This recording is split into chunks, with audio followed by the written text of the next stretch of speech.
آپ جیسا کوئی ہوا ہے نہ کوئی بھی ہوگا،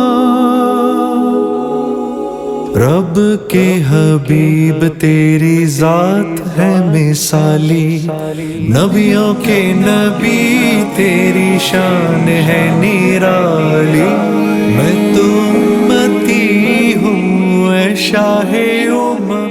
بسم اللہ الرحمن الرحیم، والصلاة والسلام علی رسولہ الکریم وعلی آلہ وصحبہ اجمعین، اما بعد۔ میرے محترم بھائی اور بہنوں، اللہ تعالیٰ نے انسان کو مختلف رشتوں میں جوڑا ہے اور یہ سب اللہ کے بنائے ہوئے ہیں۔ واتقوا اللہ الذی تساءلون بہ والارحام وجعلکم نسبا وصہرا۔ یہ قرآن میں اللہ نے اشارتاً فرمایا کہ میں نے تمہیں رشتوں میں آپس میں جوڑا ہے۔ جو رشتہ سب سے بنیادی ہے اور اہم ہے، اور جس رشتے کے لیے سینکڑوں آیات اتری ہیں، وہ خامد اور بیوی کا رشتہ ہے۔ والدین کے لیے چند آیات ہیں، بہت اہم ہیں، چند ہیں۔ اولاد کے لیے بھی چند آیات ہیں، باقی رشتوں کے لیے بھی تھوڑا تھوڑا اللہ تعالیٰ بتاتے چلے گئے ہیں۔ لیکن خامد اور بیوی کے رشتے کے لیے یہ کیسے چلتا ہے، یہ آباد کیسے ہوتا ہے، اس میں کوئی کھٹ پٹ ہو جائے تو جوڑ کیسے پیدا ہوتا ہے، کھٹ پٹ سے بچنے کا طریقہ کیا ہے، اس پر سینکڑوں آیات اللہ نے اتاری، سینکڑوں، ایک نہیں سینکڑوں آیات، پوری صورت ہے۔ سورہ طلاق اسی پر ہے، سورہ نساء بھری پڑی ہے، سورہ بقرہ، آل عمران، سب ایک اس کے اہمیت کی وجہ سے، اس کی اہمیت کی وجہ سے، دوسرا اس کی بنیادی کمزوری کی وجہ سے۔ باقی جو رشتے ہیں وہ ٹوٹتے نہیں۔ تمہارا نام کیا؟ تمہارا نام کیا؟ عمیر اور کامران میں باپ بیٹے کا رشتہ ہے، یہ ٹوٹنے والا نہیں، موت پہ بھی نہیں ٹوٹتا، آگے جا کے بند ہو گیا بھائی۔ اولاد اور ماں باپ کا رشتہ، بہن بھائی رشتہ، باقی جتنے بھی رشتے ہیں جو خون کے ساتھ بنتے ہیں وہ ٹوٹتے نہیں، اس میں تعلق اچھا ہو یا برا ہو، اولاد فرما بردار ہو نافرمان ہو۔ خامد اور بیوی کا رشتہ ایسا ہے جو ایک بول پہ ٹوٹ جاتا، باقی کوئی رشتہ ٹوٹتا نہیں۔ تو یہ نہ ٹوٹے، باقی رہے، اس کے لیے قرآن نے تفصیل سے بیان کیا، اور کسی رشتے کو اللہ تعالیٰ نے اتنی طاقت سے نہیں بیان کیا جتنا اس کو۔ یہ پہلا رشتہ ہے، آدم اور حوا پہلا رشتہ ہے، اللہ نے نکاح، ان میں نکاح کا رشتہ جوڑا۔ آدم علیہ السلام کو مٹی سے بنا کے رکھ دیا، پتلا ننگا پڑا ہوا ہے، کتنے سال پڑا رہا لئی جنت، روح ڈالی، کپڑے پہنائے، جنت میں ڈالا۔ جب حوا کو پیدا کیا تو پتلا نہیں بنایا، پہلی عزت دی، پتلا نہیں بنایا، مٹی نہیں کٹھی کی، عورت کو چھپی ہوئی چیز پہلے دن سے بنایا۔ اگر دو پتلے بن جاتے برابر تو کیا تھا، مٹی کے پتلے ہیں، ان میں کیا کشش، اور فرشتوں کو کچھ بھی نہیں چاہیے، لیکن عورت کا پتلا نہیں بننے دیا اللہ نے۔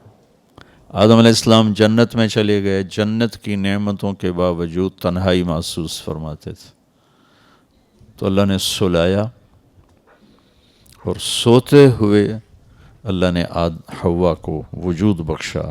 ہمارے نبی کا فرمان ہے کہ آدم کی بائیں پسلی سے اللہ نے نکالا، جب ان کی آنکھ کھلی تو ایک خاتون پورے لباس میں سج دھج کے بیٹھی ہوئی تھی۔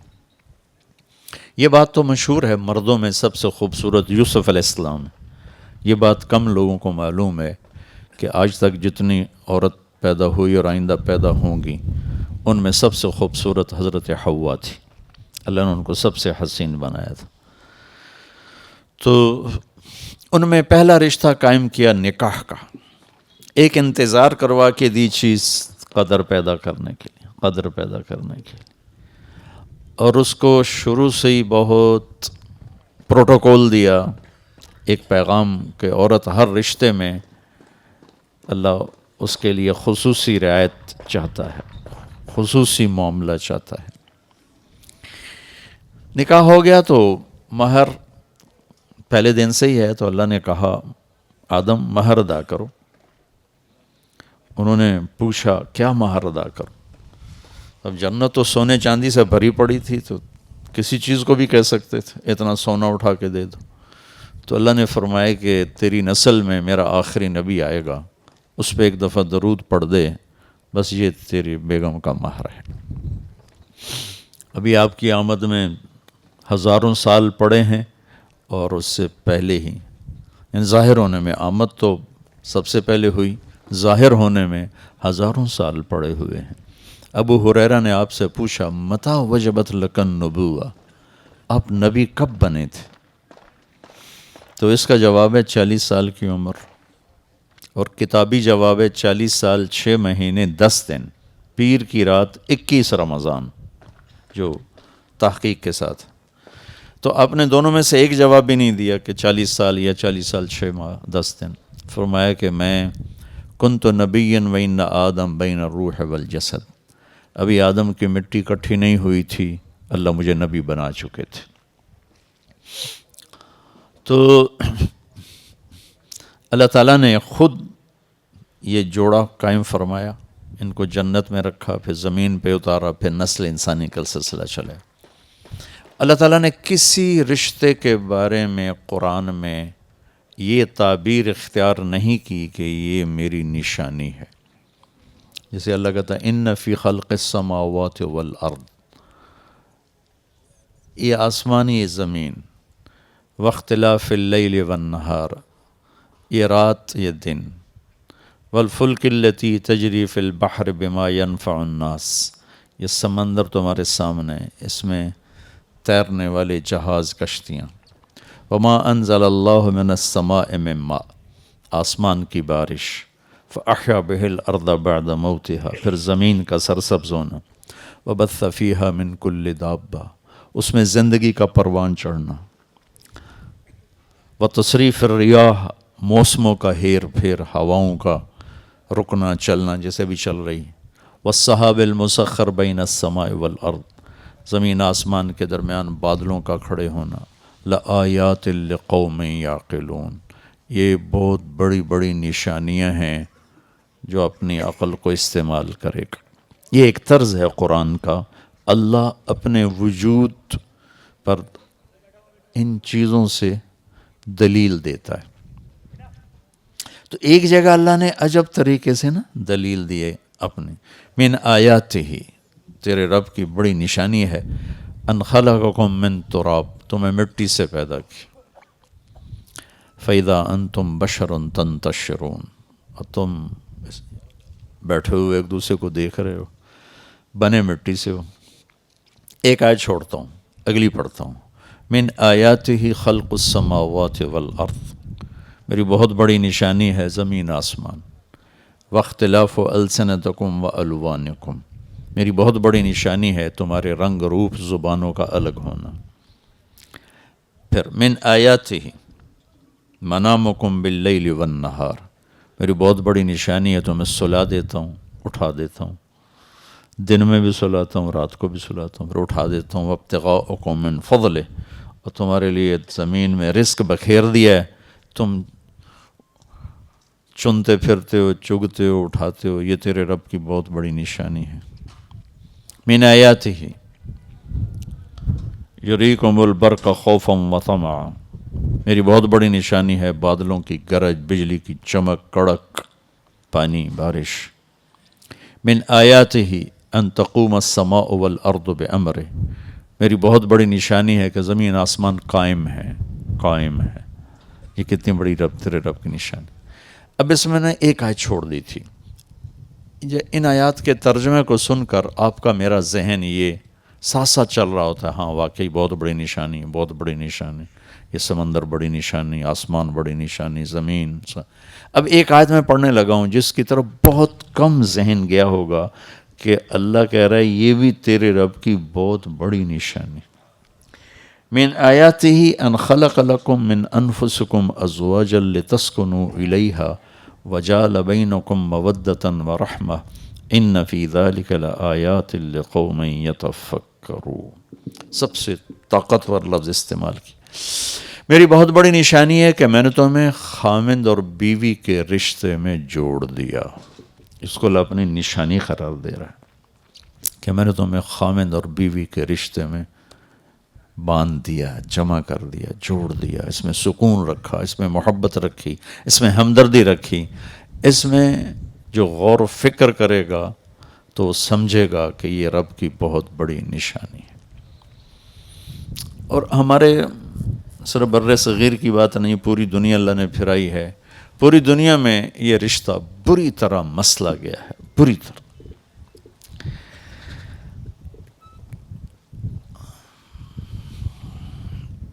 بہت زیادہ یہ رشتہ تباہ ہے، پوری دنیا کی بات کرو،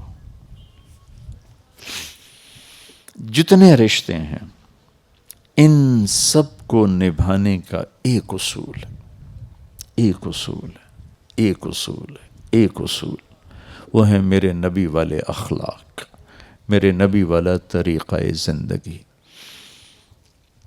اور سب سے مشکل جو دین کا حصہ ہے وہ ہے گھر کی زندگی، کہ گھر میں کیسے چلوں کہ اللہ بھی راضی ہو جائے، اللہ کا رسول بھی راضی ہو جائے۔ اور انہوں نے مجھے کیسے بتایا، میرے نبی نے 11 شادیاں کی، 4 بیٹیوں کو رخصت کیا، 11 خود شادیاں کی۔ یہ آپ کو ایک حدیث سناتا ہوں، آپ نے فرمایا ما تزوجت وما زوجت الا بوحی من السماء نزل به جبریل۔ میں نے جہاں شادی کی، جہاں بیٹی کی شادی کی، پہلے آسمان سے جبریل اللہ کا امر لے کر آئے، حکم لے کر آئے، پھر میں نے وہ قدم اٹھایا۔ یہ شوق کی شادیاں نہیں تھی۔ 25 سال کا نوجوان 40 سال کی عورت سے کیوں شادی کرے گا جبکہ رشتوں کی کمی کوئی نہ ہو اور حسن و جمال کا پیکر۔ حضرت عائشہ رضی اللہ عنہ فرماتی تھیں کہ یوسف علیہ السلام کو دیکھ کر عورتوں نے ہاتھ کاٹے تھے، اگر میرے محبوب کو دیکھتی تو دل چیر کے بیٹھ جاتی۔ اور ایک دیہاتی عورت نے آپ کا حلیہ بیان کرتے ہوئے کہا تھا رأیت رجلا ظاہر الوضاء ابلج الوجه حسن الخلق لم تعبه ثجلة سبحان اللہ ولم تزری به سعلة وسیم قسیم فی عینیہ دعج فی اشفارہ وطف فی صوتہ سحل فی لحیتہ کثاثہ فی عنقہ سطع احور اکحل ازج اقرن ان صمت فعلیہ الوقار ان تکلم فسماہ وعلاہ البہاء احسنہ وابہاہ من بعید واجملہ واحلاہ من قریب حلو المنطق فصل لا حذر ولا نظر۔ اللہ اکبر، کیا الفاظ ہیں، کیا الفاظ۔ آپ کو شاید ترجمہ سمجھ میں نہ آیا، ردم کی طاقت تو سمجھ میں آ رہی تھی، کیسے ٹک ٹک ٹک ٹک الفاظ اس کے منہ سے نکلے ہیں، اس بی بی کے منہ سے۔ ایک بڑھیا دیہاتی عورت، کأن منطقہ خرزات نظم یتحدرن، کہنے لگی میں نے ایک شخص دیکھا، مجھے یوں لگا جیسے 14ویں کا چاندی کپڑے پہن کے زمین پہ اتر آیا۔ یعنی میرے پاس، یہ میں کتابی ترجمہ نہیں کر رہا ہوں، جو وہ اماں کہنا چاہتی تھی نا، میں وہ بتا رہا ہوں. یوں لگا جیسے 14ویں کا چاندی کپڑے پہن کے آ گیا، چمکتا چہرہ، کشادہ پیشانی، پیٹ نہیں نکلا ہوا کہ بدصورت ہو جائے، اتنا دبلا نہیں کہ بے روب ہو جائے، حسن کا مجموعہ، پورا وجود حسن میں ڈھلا ہوا، وسیم قسیم، ایسا حسن کہ جتنا دیکھو دیکھنے کا شوق بڑھے. وسیم اسے کہتے ہیں جس کو جتنا دیکھو شوق بڑھ جائے. یہ دنیا میں صرف اوپر اللہ ایک اور نیچے اللہ کا نبی. وسیم کوئی نہیں آیا. حسین تو بہت ہیں، وسیم کوئی نہیں آیا کہ جتنا دیکھوں دیکھنے کا شوق بڑھ جائے. قسیم کہتے ہیں جدھر سے دیکھو خوبصورتی اس کی غلام نظر آئے. قسامہ، انگلیاں، جوڑ، ناخن، انگوٹھا، ہتھیلی، بازو، کونیاں، سینہ، چھاتی، ہر شے، جسم کا ہر عضو حسن ہاتھ جوڑ کے کھڑا ہوا ہے. قسیم. فی عینیہ داج، آنکھ موٹی خوبصورت. میری نبی کی آنکھوں کے بارے میں الفاظ اداج، اشکل، احور، اکحل، اہدب، انجل، ابرج، 7 الفاظ ہیں. اور 7 الفاظ کا ایک خلاصہ ہے کہ ایسی آنکھ کائنات میں اللہ نے کسی کی نہیں بنائی. ایسی خوبصورت آنکھ اللہ نے کسی کی نہیں بنائی. سبحان اللہ. حسین آنکھ، پلکیں لمبی دراز، آواز میں کشش، آواز میں ایک نغمہ، آواز میں ایک گرفت کہ دل کو پکڑ لے آدمی کی. داڑھی بڑی خوبصورت گھنی، گردن سراہی دار، خاموش ہیں تو وقار کا پیکر ہیں، بولتے ہیں تو نور ہی نور بکھیر دیتے ہیں اور نور چھا جاتا ہے. اور زبان سے نکلنے والے جملے ایسے ہیں جیسے موتی پروئے ہوئے نکل رہے ہوں. اور بھویں اتنی خوبصورت ہیں جیسے آنکھوں کے اوپر کسی نے کمان رکھ دی ہو، یوں کر کے. حسین، چمکتی، سرمگی آنکھ ہے. یہ اگلا کافی سارا میں نے چھوڑ دیا ہے، تھوڑا سا میں نے آپ کو بتا دیا ہے. اس حسین نوجوان کو 40 سال کی عورت سے شادی کی کیا ضرورت ہے؟ ایک منگنی ٹوٹی ورقہ بن نوفل کے ساتھ. ابو حالہ سے نکاح ہوا، ایک بیٹا ایک بیٹی، ہند اور حالہ، انتقال ہو گیا، بیوہ ہو گئی. دوسری شادی ابن عابد کے ساتھ، ایک بیٹا ہوا، خاوند کا انتقال ہو گیا. 40 برس عمر گزر گئی، جوانی 40 برس میں ڈھل جاتی ہے. آپ نے ان کے ساتھ شادی فرمائی اور زندگی کے 25 برس ساتھ گزار دی. جب آپ کی عمر 50 سال ہوئی اور حضرت خدیجہ 65 سال، تو ان کا انتقال ہوا. تو اس کے بعد 50 سے 63 13 برس میں آپ نے 10 شادیاں کی. یہ حدیث میں نے آپ کو سنا دی. ما تزوجت وما زوجت الا بوحی من السماء نزل به جبریل، کہ جہاں شادی کی، جہاں بیٹی دی، اوپر والے کا امر آیا، پھر یہ قدم اٹھایا. یہ کیوں تھا؟ زندگی سمجھانے کے لیے. نماز آسان سا کام ہے، سستی کی وجہ سے نہیں پڑھتے. کوئی ایسی وہ مشقت نہیں ہے کہ جس سے کہ کوئی کر نہ سکتا ہو، سستی ہے، عظمت نہیں پڑھتے. روزہ تھوڑی سی مشقت کا ہے، ذرا سی ہمت ہو تو فاقہ برداشت کیا جا سکتا. زکوٰۃ اور حج مالدار کا فریضہ ہے، غریب کا نہیں ہے. اور ہو بھی صحیح تو زکوٰۃ دینا کہ جیب سے نکال کے دیا، زکوٰۃ ختم ہو گئی. 5 دن حج کے ہیں بس، اس کے بعد حج ختم ہو گیا، ساری زندگی کوئی مطالبہ کوئی نہیں. مشکل ترین جو مرحلہ ہے وہ گھر کی زندگی ہے، اور خاص طور پر بیوی کے ساتھ سلوک یا بیوی کا خاوند کے ساتھ سلوک. یہ مشکل ترین زندگی ہے. اس کو سمجھانے کے لیے فزیکلی عملی طور پر آپ نے 11 گھر بسائے. 2 آپ کی زندگی میں، حضرت خدیجہ مکہ میں فوت ہوگی، اور زینب بنت خزیمہ 3 ماہ کے بعد شادی کے ان کا انتقال ہو گیا. باقی 9 گھر تھے آپ کے. اور حسن سلوک کے ساتھ گھر آباد کر کے دکھائے. ہم عمر کے ساتھ شادی کی، بڑی عمر والی کے ساتھ شادی کی، چھوٹی عمر والی کے ساتھ شادی کی، یہ ایک نسبت ہے عورت کی. اب مال میں برابر اس سے شادی کی، مال میں زیادہ اس سے شادی کی، اپنے سے مال میں کم اس سے شادی کی، یہ دوسری نسبت ہے عورت کی. طلاق یافتہ سے شادی کی، بیوہ سے شادی کی، کنواری سے شادی کی، یہ تیسری نسبت ہے عورت کی.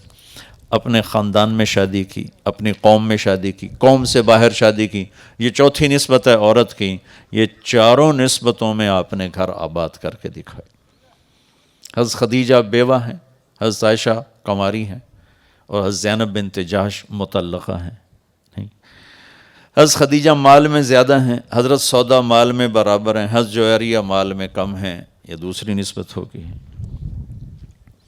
عمر میں بڑی حضرت خدیجہ ہیں، عمر میں برابر حضرت سودا ہیں، عمر میں چھوٹی باقی ساری بیگمات ہیں.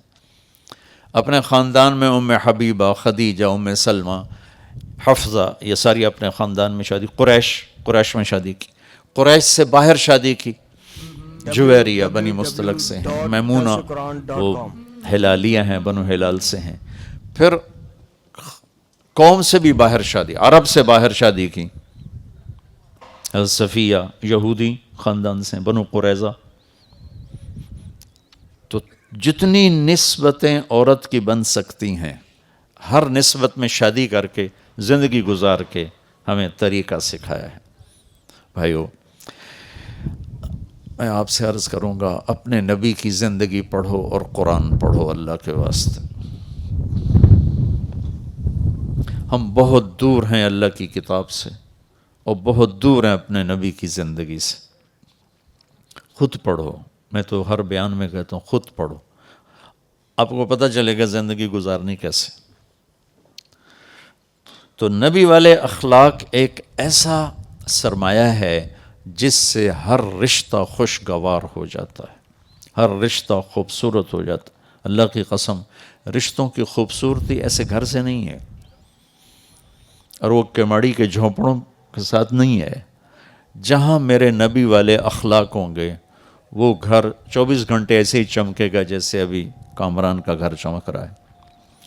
اور جس گھر میں نبی والے اخلاق نہیں ہیں وہ گھر تاریک اندھیری رات ہے، چاہے دن کے 12 ہو چاہے رات کے 12 ہو. جہاں زبان کا استعمال ٹھیک نہیں، جہاں دل کے جذبات ٹھیک نہیں، جہاں زبان خنجر کی طرح چلتی ہے اور طنز کے زہریلے ٹیکے لگاتی ہے، وہاں کوئی رشتہ سلامت نہیں رہتا. میاں بیوی کا رشتہ تو برابر کا ہوتا ہے، اور ماں باپ اور اولاد کا رشتہ بہت فرق ہوتا ہے. ماں باپ عظمت کی بلندی پر ہیں، اولاد بہت نیچے ہے، اور اللہ کا بہت بڑا مطالبہ ہے، لا تقل لهما اف ولا تنهرهما وقل لهما قولا کریما واخفض لهما جناح الذل من الرحمہ. ایسی طاقتور تعبیر ہے قرآن کی والدین کے حقوق کے بارے میں. لیکن یہاں بھی اگر طنز ہوگا تو رشتہ پھیکا پڑ جائے. ہمارے اپنے خاندان میں میں نے ایک بچے سے کہا، آپ اپنی ماں سے اتنا دور دور کیوں رہتے ہیں؟ آپ کی ماں تو بہت نیک ہیں، مصلی سے نہیں اٹھتی ہیں، تہجد گزار ہیں، شب بیدار ہیں، بہت نیک ہیں، تو آپ کیوں دور دور رہتے ہیں اپنی ماں سے؟ کہا وہ تانے بہت دیتی ہیں اس لیے پھر دل نہیں کرتا. تانے بہت دیتی ماں، جس کا اللہ نے اتنا حق رکھا ہے کہ میرے نبی نے فرمایا اگر میری ماں ہوتی زندہ اور میں عشاء کی نماز کے مصلی پہ کھڑا ہوتا اور سورۃ فاتحہ پڑھ رہا ہوتا اور ادھر سے میری ماں مجھے بلاتی تو میں ماں کے لیے نماز توڑ دیتا. اتنا بڑا حق رکھا ہے. ایک شخص نے اپنی ماں کو کندھے پہ بٹھا کے سارا حج کروایا، اس کے لیے سواری بن کے. بہت مشقت کا کام ہے. مینا سے جاتے جاتے عرفہ پیدل نوجوانوں کے پسینے چھوٹ جاتے ہیں تو وہ کندھے پہ بٹھا کے لے جا رہا ہے، لا رہا ہے. تو طواف زیارت کے بعد حضرت عبداللہ بن عمر نظر پڑ گئے، وہاں کھڑے تھے. کہنے لگے جی میں نے ماں کو کندھے پہ بٹھایا اور سارا حج کرایا، میں نے ماں کا حق ادا کر دیا. تو انہوں نے فرمایا کہ تیری ماں نے تجھے پالتے ہوئے بچپن میں جو تھک تھک کے لمبے لمبے سانس لیے تھے نا، اس میں سے ابھی ایک سانس کا بھی حق ادا نہیں ہوا، اتنا حق رکھا ہوا. لیکن جب زبان سخت ہوئی تو اولاد کیا کہہ رہی، تانے دیتی ہیں، اس لیے بیٹھنے کو جی نہیں چاہتا. اور خامد اور بیوی کا رشتہ تو برابری کا ہوتا ہے. اگر یہاں طنز چل گئے، تانے چل گئے تو یہ پھیکا پڑ جائے گا، ٹوٹ جائے گا. تو صرف میرے نبی والے اخلاق ایک ایسی دولت ہے جس سے آپ ہر رشتے کو خوبصورت بنا سکتے. اور عجب حدیث سناؤں، سب سے پہلے جو عمل تولا جائے گا، سب سے پہلے، وہ مولانا صاحب کا علم نہیں تلے گا، تبلیغ نہیں تلے گی. وہ سب سے پہلے بیوی سے سلوک تولا جائے گا. پہلا عمل جو تول میں، ترازو میں رکھا جائے گا، وہ بیوی سے سلوک رکھا جائے گا. کیا سلوک تھا؟ یہ اتنا اہم رشتہ ہے، اس کی اتنی بنیاد. اور بیوی کی طرف سے اس کا جو خامد سے سلوک ہے وہ رکھا جائے گا. تو اس رشتے کو ہمارے جوائنٹ فیملی سسٹم نے بہت خراب کیا ہے. پہلے تھوڑی تہذیب تھی، ثقافت تھی، ہر ایک کو اپنی حدود کا پتہ تھا، تو یہ بڑا خوبصورت نظام زندگی تھا. لیکن اب دین کی سمجھ ختم ہو گئی تو یہ جوائنٹ فیملی سسٹم ایک عذاب بن گیا ہے کہ ایک دوسرے کی زندگی میں اتنا داخل ہو جاتے ہیں کہ اپنی وجہ سے دوسروں کی زندگی خراب کر دیتے ہیں. جیسے ہم روڈ پہ کرتے ہیں نا، تھوڑی سی کہیں گاڑی آڑ پھنس ہوئی تو ایک ادھر سے لے آتا ہے، کدھر سے لے آتا ہے، کدھر سے لے آتا ہے، سارے سنگ ملاتے کھلو جاندے ہیں، پورا کراچی بند. وہ بے وقوفو لائن ٹپ جاؤ، سارے ہی ٹپ جاؤ. تو کوئی ادو آ جاندہ، کوئی ادو آ جاندہ، کوئی ادو آ جاندہ ہے، کھلوتے پاؤں پاؤں کیتی جاندے ہیں. جو ہم سڑکوں پہ کر رہے ہیں نا، وہی ہم گھروں میں کر رہے ہیں، سینگ پھنسا رہے ہیں. اپنی حد باؤنڈری نہیں دیکھتے کہ میری باؤنڈری کہاں ہے. اللہ تعالیٰ نے ہر انسان کو ایک ملک بنایا ہے، اور ہر ملک میں جانے کے لیے ویزا چاہیے. ویزے کے بغیر آپ انٹر نہیں ہو سکتے. وہ اتنے سے بچے سے لے کر 80 سال کے بوڑھے تک پورا ایک جہان ہے، پورا ایک ملک ہے، اور پوری دنیا کے انسانوں کے لیے ان کی حکومت میں، ان کی حدود میں انٹر ہونے کے لیے ویزا چاہیے. اور وہ ویزا محبت ہے. اب محبت دو، دل خرید لو. تو چونکہ ہمارے یہ معاشرت والی زندگی سیکھتے نہیں، سکھاتے نہیں. وہ بچہ جوان ہو گیا، کامران نے کہا بیٹا میرا جوان ہو گیا، چلو شادی کرو. یہی کچھ ہم کرتے ہیں. بیٹی جوان ہو گئی، شادی کرو. بیٹا جوان ہو گیا، شادی کرو. زندگی سمجھانا ہے کہ بیٹا تو کسی کی عزت کو لے کے آ رہا ہے، اب تجھے کیسے چلنا ہے. کون ماں باپ یہ بتاتا؟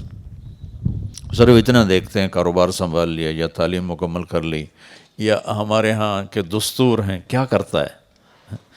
ہر ماحول میں کیا کا مفہوم الگ ہے. پڑھے لکھے طبقوں میں کہتے ہیں کیا جاب ہے، کیا تعلیم ہے. کامران جیسے طبقوں میں کہتے ہیں کیا کاروبار ہے، کتنا کاروبار ہے، گھر کہاں پر ہے. ٹھیک ہے. اور زمینداروں میں کہتے ہیں زمین کتنی ہے، زمین کتنی ہے. بندے دا پتر ہے یہ کھوتے دا، اینو چھڈو پرا، بس یہ دسو زمین کتنی ہے. کاروبار کی ہے، تعلیم کی ہے، سٹیٹس کی ہے، گریڈ کی ہے، رینک کی ہے.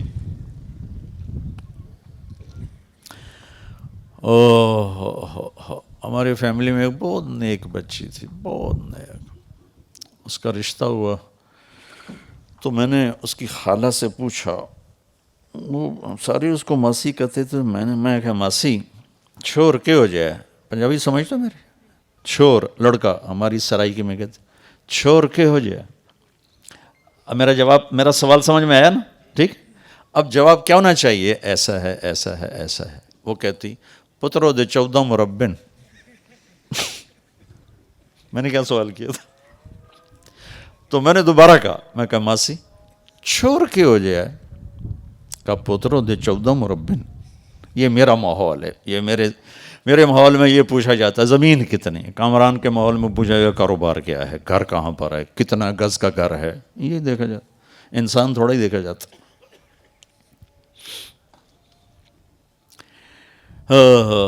میں نے تیسری دفعہ پوچھا، میں کہا ماسی میں تیرے کو پوچھی جانا چھوڑ کے ہو جائے، کہ پوتر تین 10 سے تے 14 مربے اور کی 10، میں کہا مربے نال شادی کرنی ہے یا بندے نال کرنی ہے؟ تو والدین بہت بڑی کوتاہی کا شکار ہیں کہ وہ اولاد کو یہ درس دیتے ہی نہیں۔ ہمارا معافی کے ساتھ ہمارا سسرالی معاشرہ بہت ظالم ہے، میں سب کی بات نہیں کرتا ہوں، لیکن 100 میں 99 بھی کہوں تو جھوٹ نہیں ہے۔ ہمارا سسرالی معاشرہ بہت شدید ہے، بہت سخت ہے، وہ چاہے نیک لوگ کہلاتے ہوں یا وہ دنیا دار کہلاتے ہوں، دیندار کہلاتے ہوں، سسرالی معاشرہ بہت سخت۔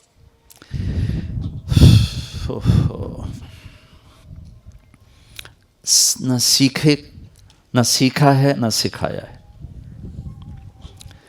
کسی کی، میری بیٹی نے کسی کے گھر جانا ہے، وہ جاتی وہاں آگ لگا دے، تو میں نے کیا کیا؟ لعنت ہے اس غفلت پر کہ میری بیٹی کسی کے گھر جا کر ان کو ٹکڑے ٹکڑے کر دے، تو میرے ماں باپ ہونے پر افسوس ہی کیا جا سکتا۔ میرا بیٹا کسی کی بیٹی کی کے دل کو چیر کے رکھ دے اور تار تار کر کے رکھ دے، تو افسوس ہے اس باپ پر جس نے اتنا بھی نہ سکھایا اپنے بیٹے کو کہ کسی کی عزت کو کیسے لے کے چلنا ہے۔ بھائیو، یہ بڑا دکھتا ہوا مضمون ہے، بہت دکھتا ہوا مضمون، کیونکہ نمازی 100 میں 20 ایک بن جائیں گے کلیکٹیولی، چونکہ سرحد میں نمازی زیادہ ہیں، پنجاب میں اس سے کم ہیں، سندھ میں اس سے کم ہیں، بلوچستان میں اس سے کم ہیں، لیکن اگر سب جمع کریں تو 100 میں 20 ایک نمازی مل جائیں گے، روزہ رکھنے والے بھی 25-30 مل جائیں گے، زکوٰۃ دینے والے کو 2-4 ہزار میں ایک مل جائے گا۔ موسیٰ علیہ السلام نے پوچھا یا اللہ تیرے ناراض ہونے کی نشانی کیا ہے، کہ ہمیں کیسے پتہ چلے کہ تو ناراض ہے؟ تو اللہ تعالیٰ نے فرمایا جب تو دیکھے کہ بارش بغیر موسم کے ہو رہی ہے اور حکومت بے وقوفوں کے پاس ہے اور پیسہ بخیلوں کے پاس ہے، تو تم سمجھنا کہ میں ناراض ہو چکا۔ جب بارش بے موسم ہو، بے وقت ہو، حکومت نکموں کے پاس ہو، پیسہ بخیلوں کے پاس ہو، تو سمجھو میں ناراض ہوں۔ کہ اچھا پھر تیرے راضی ہونے کی کیا نشانی؟ کہ جب تو دیکھے کہ بارشیں موقع پہ ہوتی ہیں اور حکومت عقل مند سمجھدار لوگوں کے ہاتھ میں ہے اور پیسہ سخیوں کے ہاتھ میں ہے، تو سمجھو کہ میں راضی ہوں۔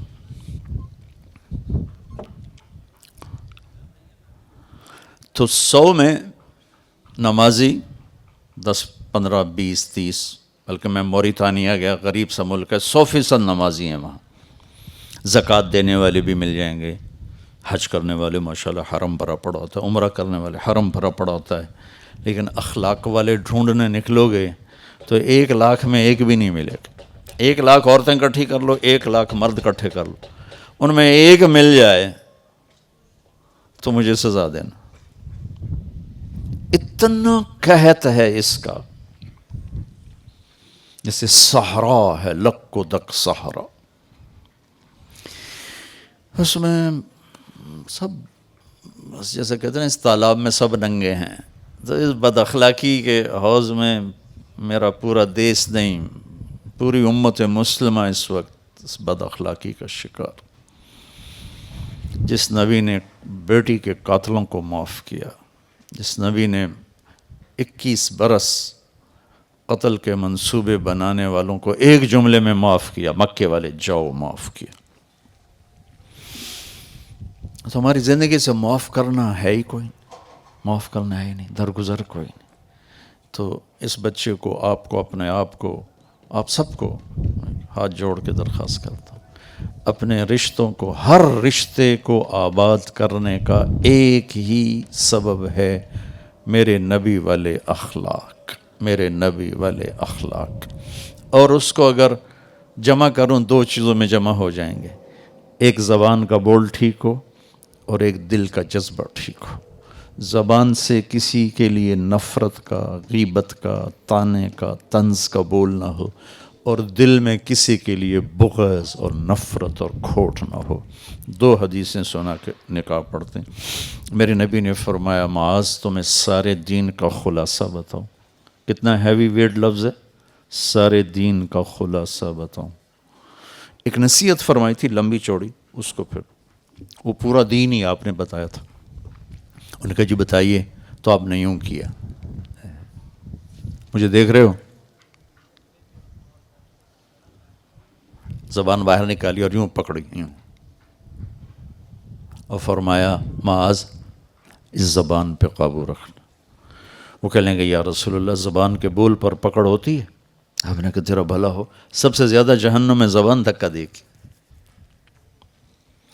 یہ اس شخص کو سمجھایا ایسے جن کے ہاتھ میں قیامت کے دن علماء کا جھنڈا ہوگا، اتنا بڑا آدمی۔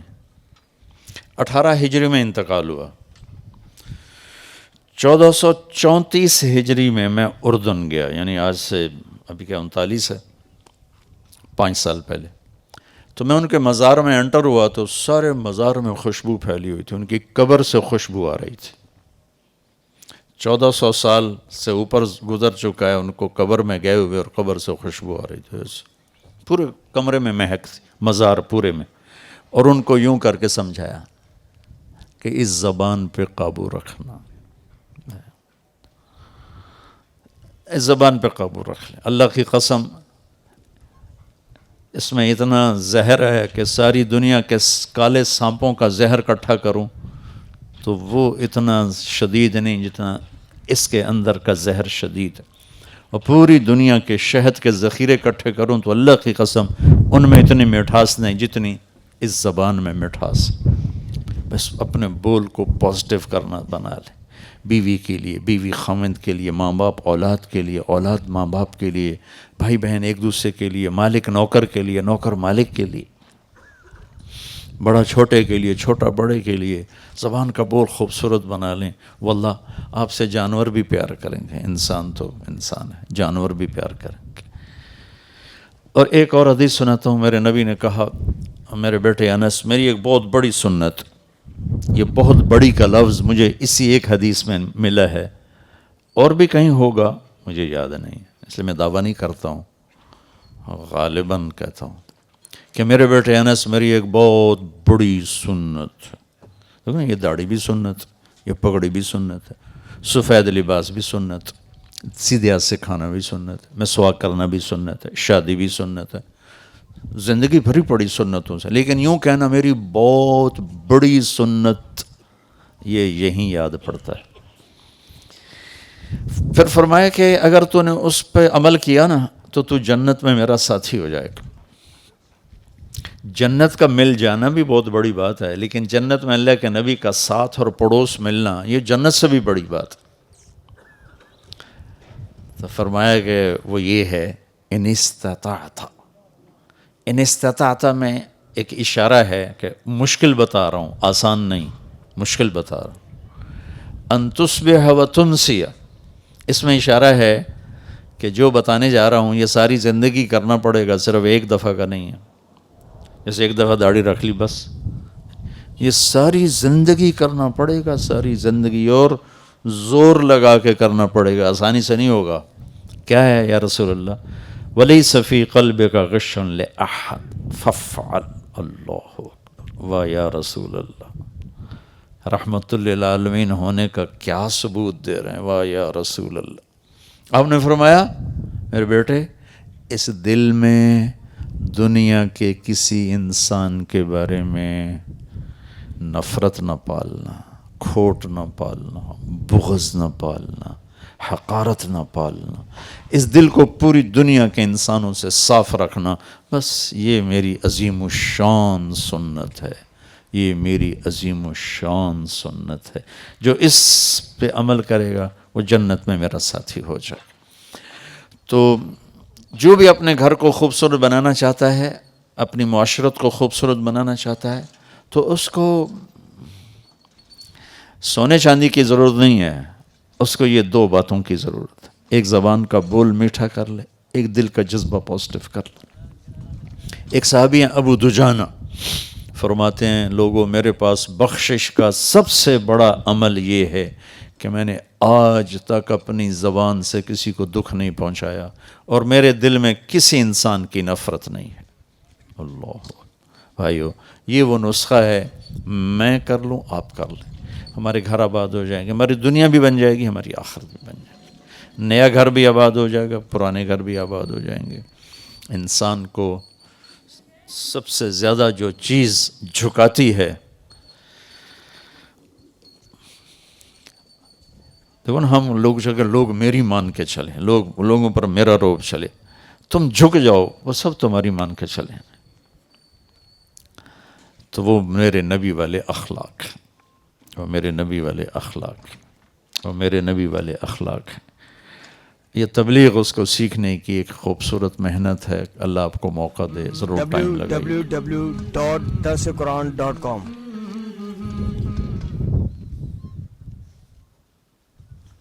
ماہم، جی ماہم اچھا، وجاہت کدھر ہے؟ وجاہت صاحب کون ہے؟ اچھا اچھا، ادھر آ جائیں۔ 1,00,000 روپے مہر 1,00,000۔ جی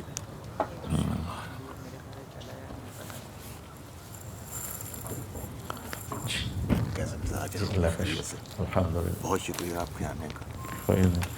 اعوذ باللہ من الشیطان الرجیم، بسم اللہ الرحمن الرحیم۔